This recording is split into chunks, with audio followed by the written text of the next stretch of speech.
Restoration is an evocative word and implies so many things, yet since the mid-1980s it's been intrinsically linked with the classic car movement.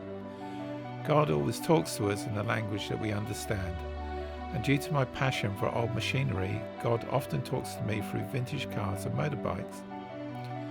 Every car has a beginning and an end. All start off in the showroom and all but a select few finally end up in the wreckers yard.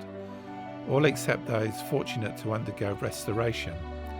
The 90s for me were my restoration years. I may have put my hand up to follow Christ on June the 18th, 1989, but I was far from roadworthy. For the next 10 years I was involved and sometimes subjected to a period of intense renewal, a time of great highs and deep lows, a season of challenge and at times static movement, where each faltering forward step was preceded by 2 steps backwards. It was by far the hardest, most rewarding season where I transformed from slave to son. All cars eventually find themselves in the wreckers yard, robbed of parts, battered, decayed and broken shadows of their former selves. In the yard each day and night cars disappear, succumbing to hopelessness, crushed or cut up. The cutter's torch knows no pity. It's no respecter of rank or social standing. To it all, it's just dead meat. The Rolls Royce lies beside the Mini, the Maserati by the Morris. In the scrapyard, everything is levelled. Their status becomes the same. The only hope is the restorer, a true enthusiast who will, despite cost, restore them to better than they were ever before. The restorer looks for the honest car, honest about itself. He hears its cry for help, for mercy. Many cars still shine with sparkling paintwork, but beneath the thin veneer of paint are gaping holes, filler, and rampant decay. The restorer looks for the car that does not try to hide its wounds, but rather exposes them to the light of day. Desperation and a deep yearning for change that far exceeds embarrassment and shame.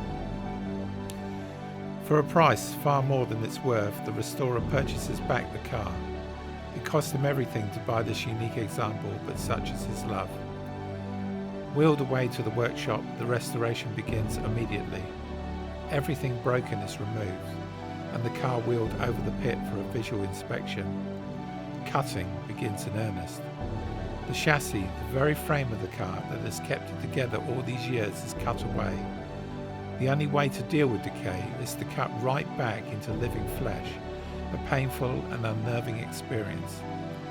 All that is required of the car is that it sits still and complies, putting its trust in the expert hands of the restorer.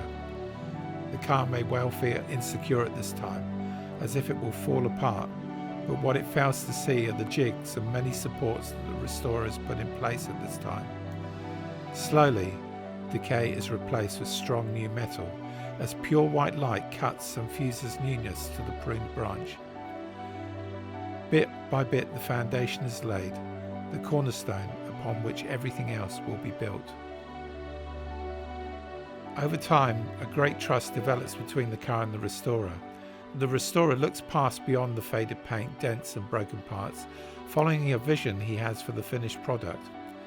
Never discouraged, never rushing his work, the master craftsman tackles each task individually and personally. It might be tempting to just bog the holes and apply fresh paint, but he works on the heart, the core, bringing stability and soundness where once was weakness and corruption. Fresh paint might give a good impression, but just below the surface the insidious cancer would still be present and growing. Preparation and care are his mantra. As time passes, the car begins to take shape. The major work is done, the lights work, the engine runs now sweetly, but the bodywork is still in ruins, the carbs unbalanced. The car revs to dizzy heights, but the brakes don't work. The car is raring to go, and the temptation is to go for a drive, but the restorer knows the folly of this temptation. With no brakes to halt the car, no lights to pierce the darkness, only disaster will follow such an action. Finally, fresh paint is applied and new chrome. Inside is the smell of freshness and newness. The restorer takes it out into the sun and applies polish. Suddenly, his reflection is vivid in his workmanship. Fresh oil anoints the engine, water and all it needs. The master craftsman gets in and turns the key, and finally the car roars to life. With great pride, they creep out of the driveway and turn into the road. As they pass by those on the streets, eyes follow them everywhere, with gasps of surprise. At first, the people's eyes are drawn to the car, but in a moment, they turn to the restorer, who has completed this amazing total restoration. The past is gone. Behold the road ahead. The restorer will always faithfully maintain the car, with regular services, fresh oil, water and fuel.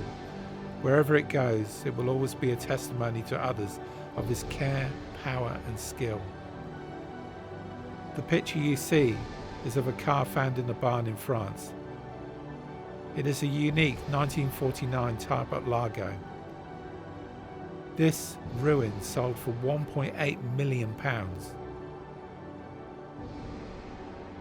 You see, even broken things still have a huge intrinsic value to the restorer, and he has the vision to make all things new.